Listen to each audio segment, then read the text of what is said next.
Let's take some of that stress out of bedtimes with your little ones. Today, the Hardy Penguin brings you 5 ideas for bringing a sense of calm and connectedness to the last moments of the day. Do you struggle to establish a bedtime routine that feels like you're all ending the day well?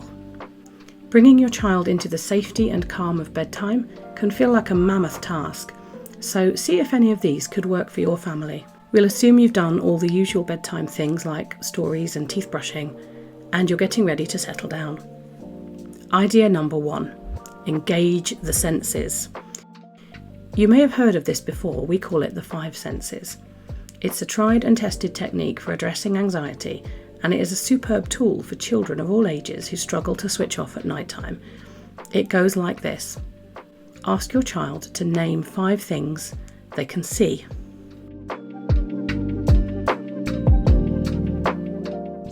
Name 4 things they can touch.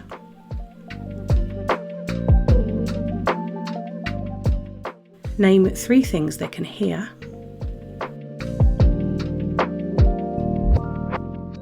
Name 2 things they can smell. And name 1 thing they can taste. It's a nice, easy tool to learn, which can bring your child from the emotional, anxious side of their brain into the logical, thinking side. This change of direction can help to recalibrate your child's thoughts and pull them into a safer and calmer mode. It may not, but perhaps it's worth a try. There is an alternative version of this called 3-3-3 rule, where the child names 3 things they can see, 3 things they can touch, and 3 things they can hear. Idea number 2, the day train. This one comes from the early church of all places. It's based on a prayer form called Examen. Quite simply, you ask your child to tell you about their day. Even if you were together all day long, ask them to revisit what they did and how they felt. One of the best descriptors I've heard of this is to imagine the hours of the day going past like carriages on a train. Look at each hour or each period of the day. What did you do this morning? What did you eat for breakfast? Was it good? What did you do? Who did you play with? Was it fun? What was new? Were there any sad bits or angry bits? And now listen to what your child says. If there was anything frightening or sad or unusual, don't shut them down. Just take a mental note to maybe ask them about it the following day during the daytime. In fact, sometimes offering, "Shall we talk about that more tomorrow? Would that be helpful?" can really lift the burden off a child, help them to feel heard and understood, enough to feel more restful and ready for sleep. Idea number 3, cheerleaders. This works really well with all members of the household as long as they can all follow the rules. Everyone takes turns to say something they are proud of about the other people in the room, and crucially, something they're proud of themselves for.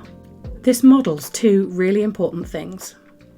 Firstly, no matter how hard the day may have been, what is being remembered and recalled as the day comes to an end is positive and affirming and loving. And secondly, you're modelling self-esteem by showing that you can be proud of your own achievements and behaviours.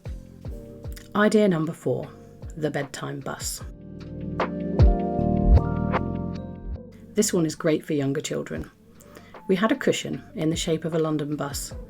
One particularly tricky bedtime, I just picked up the cushion and announced that it was the bedtime bus, and so that's what it became. I told my child that on the bus were all the people who love him, and together we pointed to each window and named who would be on the bus and where they would all sit. This became part of our routine. I asked my child who was driving the bus that evening. It was always him.